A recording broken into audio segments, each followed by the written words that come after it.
Dean Donaldson from London. It's great to have you here. It wasn't easy. You have the, what is the crutches? Broken legs. Yeah. Oh my God. Thank you so much for being here. Thank you. And you were asking and thinking about how to get connected to the digital natives. How do you think we can get connected to them?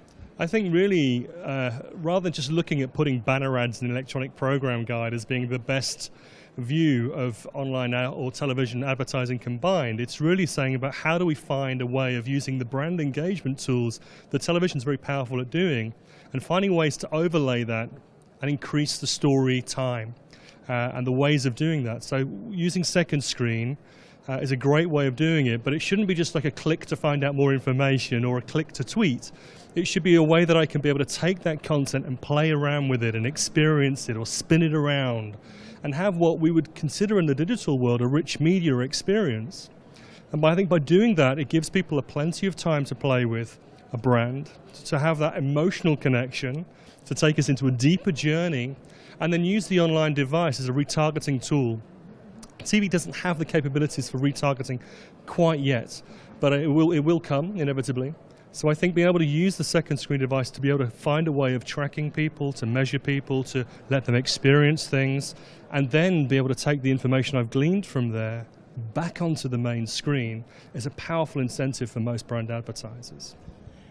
I must admit, I'm a little scared about all this. When you said, I'm walking in the store and I get a kind of rebate on my mobile phone, I'm a little bit anxious and feel stalked. What can we do about that? I totally agree with you. I think it's a problem for most technology companies that has been around, not just since the internet, but I think with credit cards and everything else. We all fear phones being hacked and everything else.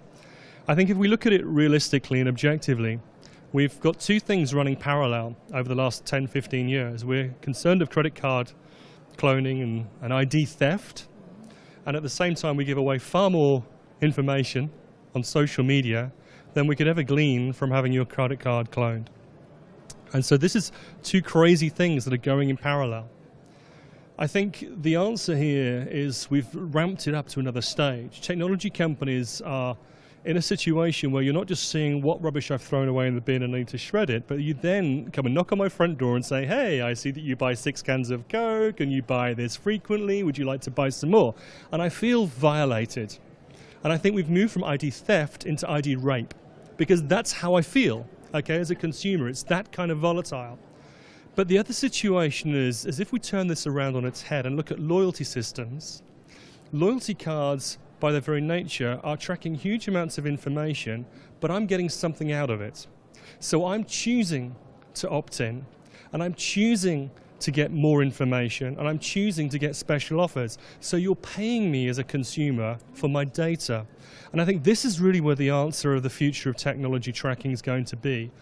It comes down to a very simple question. Do you want content, yes or no? Absolutely want content, okay. Do you want to pay for the content, or would you like to have advertising to have it free? Okay, I'll have it free for advertising, okay. Would you like to have advertising that's more related to you as a lady? Maybe the perfume, the Chanel handbag, or the shoes? Or if I'm a gentleman in a room, would you like to have the car or the golf clubs or things that I'm interested in? If that is an option for people, not only that, to have that information that's personalized, but then to turn around and say, and that Chanel handbag, how about if I gave you 10% off? Or 15% off those shoes when they came on sale? I think there's an incentive there for people to engage with brands and to allow technology to flourish. So I think really the answer is trying to find a reward system for consumers rather than sitting there over a big bad wolf and scary tracking them. So I think really it's not about the technology or the tracking's the problem, it's the reward for a consumer. Sounds logical for me also. Incentive could be nice. I think the last thing, me personally, I really like to lay back in the evening. I don't want to do anything, pushing buttons, answering questions. Maybe I'm too lazy for this world. What's with people like me? Do they interact? I don't think you're any different to any of the rest of us. I love sitting there watching TV and relaxing and just watching a movie. But I think sometimes, even yesterday I was watching Better Call Saul. And I'm thinking, that guy, was he the same guy as in Shawshank Redemption? And I was thinking, that Mike, is he the same guy as a librarian? And I was looking online and searching on IMDb and looking on Google. And I think these are sort of things that are happening. People are just naturally inquisitive about, oh, what shoes is she wearing? Or where have I seen that person before? Or what was that music in that advert that I really like, and I'd love to buy that music. I think these are a natural thing. So I don't think we're necessarily sitting there all the time playing along with games, unless it's a game show, unless it's something which there's an incentive for doing so.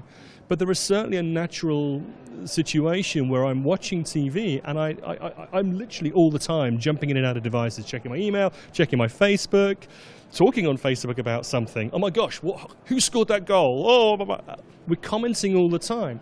So I think it's although for the majority of time I am sitting back and relaxing, I am jumping in and out of this second screen device. There lies the opportunity, I think, if it's done correctly.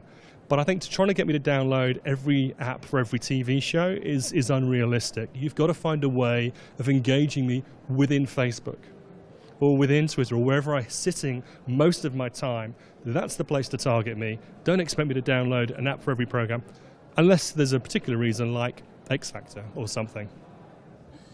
That sounds logical for me because I think I found myself in this declaration.